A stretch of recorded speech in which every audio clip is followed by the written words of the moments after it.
first ring of development is home gardens. If we grow good home gardens, we've just solved health problems as well as food security problems. Okay? Every home garden is such a good home garden that it's got a diversity of vegetables in it, and we grow too much. So that surplus ends up flowing into the local markets, right? And also it creates money where we never had money before. Okay? So we use every best strategy technique to grow food everywhere. If there's a drip of water, there's a garden underneath. Okay, the next ring is the village itself. In a village like this, the first thing I look at is controlling animals. Alright? These animals shouldn't be walking everywhere. If we control the animals, we can focus, get manure, and we can use fodder crops to the animals rather than let them run around eating everybody's gardens. We can grow street trees for the village which are multifunctional. We can have fruit trees, we can have fodder trees, we can have shade trees, we can have firewood trees, all through the village. A village like this should look like a forest. Why don't we come out of the hot sun into the cool shade of a village, right? The primary school can have a demo garden where the kids take home vegetables. Kids can actually sell vegetables to the markets, and the primary school can also have a nursery where the all the trees for all the zones are grown. It's free labour, and the kids learn about all the strategies and techniques of low external input sustainable agriculture. The third zone around each village is small farms. Most of the small farms I've seen are running at about 5% capacity, if that. If we increase their capacity by giving them better strategy, help assistance with water and all that sort of thing, right, we've increased, again, food security in the area. Instead of food being brought in, it's supplied by the local people. It's at 5% now? Just they're growing crash. Right? They put a lot of effort in and get hardly anything out of it because of these hybrid seeds, because they've been given no real instruction. Okay. The next one out is forestry, and this can include the fodder banks. Okay, so you're growing a fodder forest. We're growing forests with firewood in them, medicine trees, fruit trees. We're growing trees for traditional uses. We're growing trees for oil crops, for example, diesel or cooking fuels. So that forest here will start off in patches, and every generation adds to it. Okay, and then right on the very outside is the ecozone. All right. This is the areas that we don't burn anymore. Well, every village has got its sacred area where we let it regenerate for wildlife use. All right, that's where animals breed up and come back into maybe zone 4. We can hunt them in zone 4, but not in zone 5. The ecozone is an area where the native trees regenerate. We don't graze in there. We get an agreement from everybody. Hey, let's just let some nature come back here. All right, and after 20, 30 years, you'll see reserves starting. Right. People start to appreciate the native animals. I mean, it'll be a sad day in the future when all the animals that we see from Africa do no longer exist in Uganda, right? That's where we're heading. So everybody's responsibility is to create their own little zone for that. So in each of these zones, we already know best practices. We know it from overseas, and we know what we've seen from around here. We create a manual of best practice in each of the zones. We train up our people in the field school, and they go out and they start doing it. As they learn and discover more things, the next year we put another manual with an upgrade. We also have a website where people can, NGOs or schools or whatever, can download what they believe is their best practice. And sometimes it's really cool, you teach them 4 or 5 things, and come up with a hybrid of their own version of it. Right?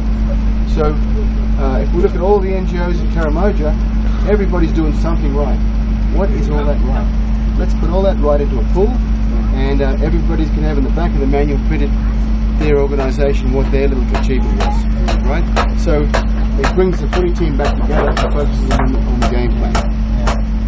So that's how the manual's going to work. So that's pretty simple, eh? Has this kind of concept been tried in another place? Have you used this before? I use it everywhere. You use it everywhere? Where is everywhere? Okay, so I've used it in Aceh, in Bali, East Timor, and Australia with Aborigines.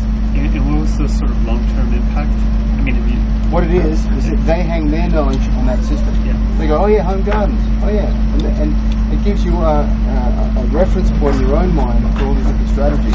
Otherwise, you've just got this whole block going on. That's right. They don't know where to start. Yes, that's true. So we can bring it right down and micromanage that particular garden bed. Oh right, I've got an edge on that garden bed. I've got mulch in that garden bed. I've got 50% cow dung in that garden bed. Right, that's in the manual. That's in how to do a garden bed. Right. Oh, look, I've got a dripping water source over there. Oh, look, I put a brick on it so it splatters the water and it gets the whole garden instead of one stain. It's so simple, but it's in the manual, right? Some little kid might have thought of that and wrote in and we added to the manual. So it becomes, what you end up with is a sustainable culture in the future, and all this gave them was, it's a target, right? The target is sustainability. And so all their stuff hangs on there. It's not something delivered by an NGO, it's their stuff that they've fought hard for to learn through practice what actually works and what doesn't work. And someone comes up with a great idea, okay, great, build the formula, I'll photograph it, and then we'll put it in the manual. I don't want any theory in there. I'll tell you what, I used to get lots of, when I do other projects, lots of university people coming up with their theories and stuff. So go and do it in the field. Hey man, I'm going to get my hands dirty. Well, you're not even in the game until you get in the ring. What is the linkage to market in this? You talked a little bit about the home garden, being able to supply people to develop their own marketing strategies. Okay, the first, we're starting off with the basics here, right? So the first strategy is we're increasing supply. Okay. Secondly, we're doing little things like we're adding refrigerators to the system. All right.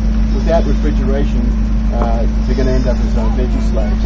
So in the zone 2, one of the strategies is improving transport at a later date.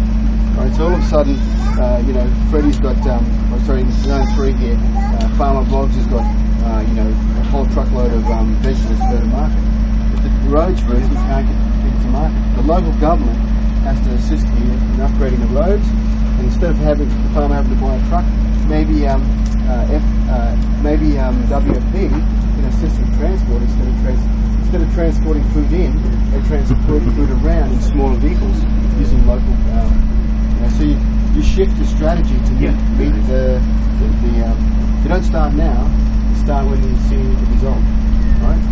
So everybody's in on the game now, and as we'll get to a point where we go to the market one day and go, you know what? Look at that big pile over there. That's all that food that was wasted. It should be going to the next town where they don't have any food. So somebody goes, right, let's see if we can get these guys together and transport it in a refrigerated truck to the next town. That's what I think. Any more questions? I mean, we'll have to have a couple of bilaterals with you on the manual and FAO. But this gives us a really good sense. I think these guys need to see the I don't have all the answers here. All I'm doing is creating a system so that all the answers can come and land in the circle. Yeah, which is great. And you're also bringing passion. I think you've hit upon, we're a little office, but there's a lot of might. Thanks. Good. Thanks, Steve. You're not working on your tan, Paul, while you're up here? I go straight to red. I actually found it.